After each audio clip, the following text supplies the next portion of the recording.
Dear Nintendo, I don't know what went wrong in the last few years, but you seem to have forgotten how to make a good Paper Mario game.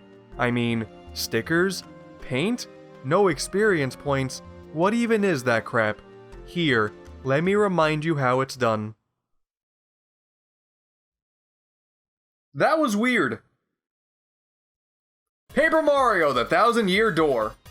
Now, this isn't one of the greatest RPGs of all time, but it's a fantastic game nonetheless. I would honestly say it is probably the best RPG in the Mario franchise. I know those are bold words, I'm getting way too ahead of myself here. Why don't we cut the nonsense, cut the small talk, you get it, cut, because it's paper we're dealing with here.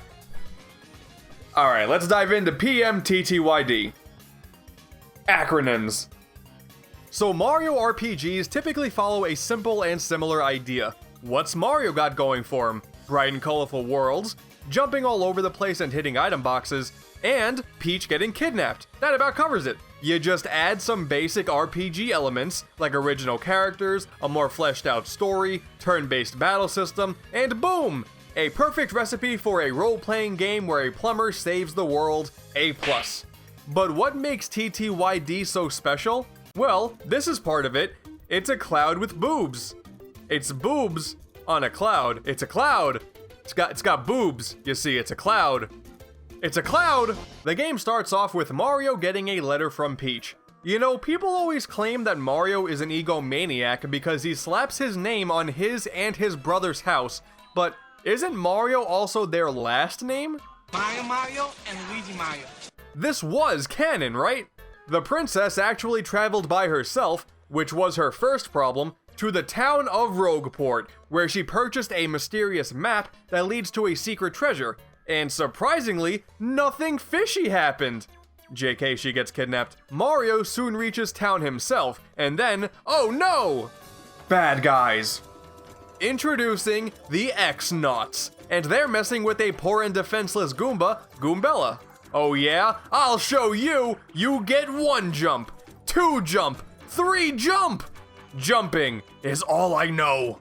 Thanks to Goombella and Professor Frankly, you discover the map's secret is tied to the legend of the Thousand-Year Door, which can only be opened with the 7 crystal stars. Now what's behind the door? I don't know. And since you are apparently the only one willing to find them, adventure ho!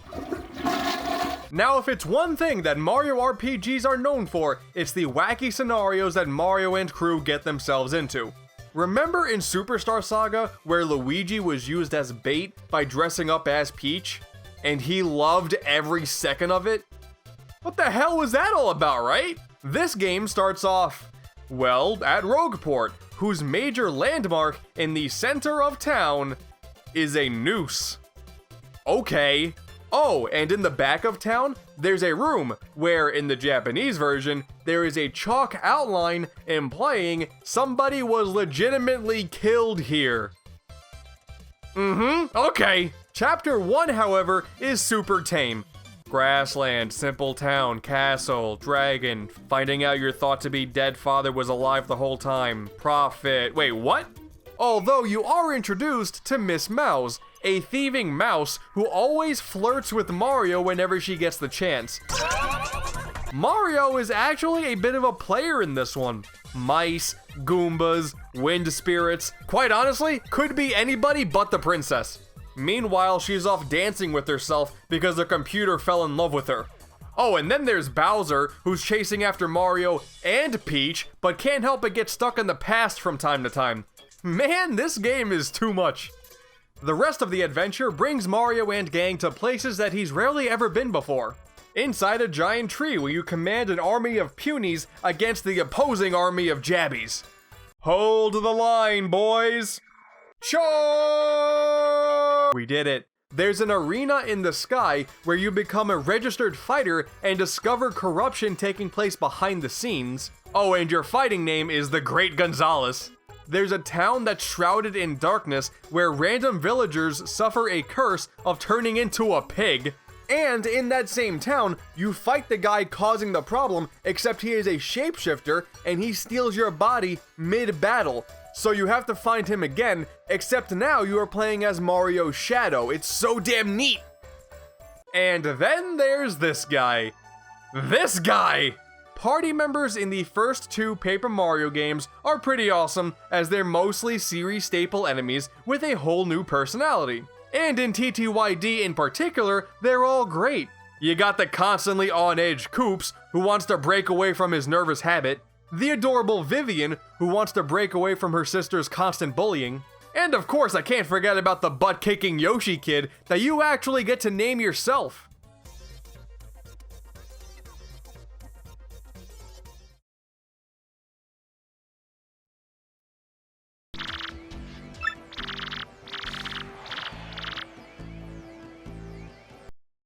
This'll stop being funny to me eventually. But Admiral Bobbery is a very unique case. He loves 2 things, being out on the water and his wife. Well, during one voyage, his wife tragically passed away, and Bobbery has always hated himself since for not being able to be there for her last moments. Luckily, Mario manages to give him a letter from his wife that was always intended for him but never reached its destination. And after a fairly tearful reading of it, Bobbery finally accepts her death and is ready and willing to go back on the water. I honestly cannot believe this is in a Mario game, for crying out loud. The series is not meant to have something this tragic. I appreciate it, don't get me wrong, it's weird. At the time this came out, we hadn't really seen anything like this beforehand, and we really haven't seen much like it since, aside from a few moments in Super Paper Mario. The only tragedy that goes on in Mario nowadays is, well,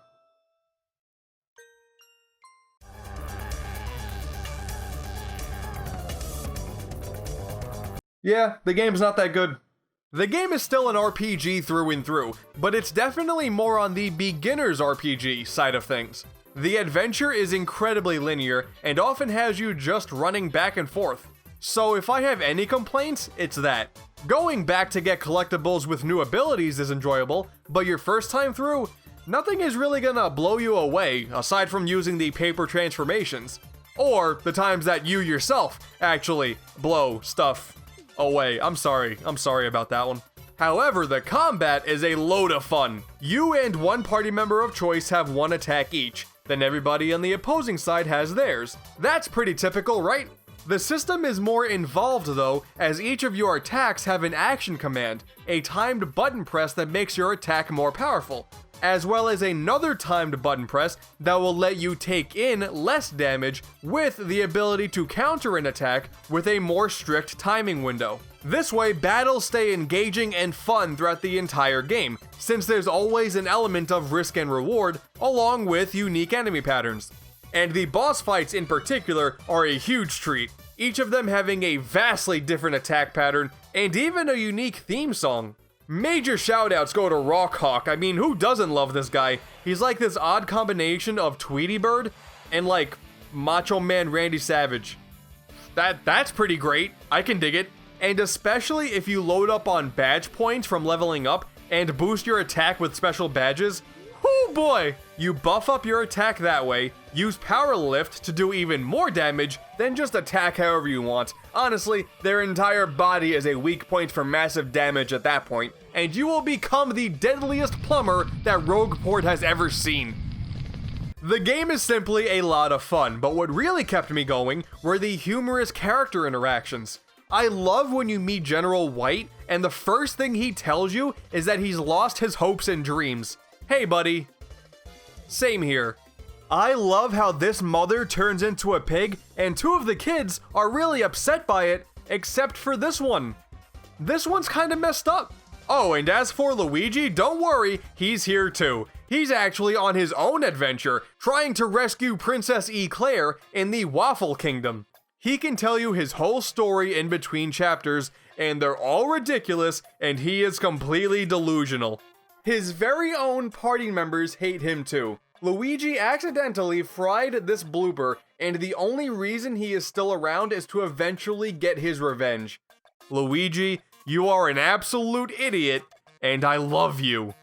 Now, clearly I am only really scratching the surface of this 30 or so hour long RPG, especially since there's the whole Pit of 100 Trials thing, where you just fight a whole bunch of enemies over and over and over again until you get to a really strong boss. Man, I got things to do. I don't have time to go through this right now.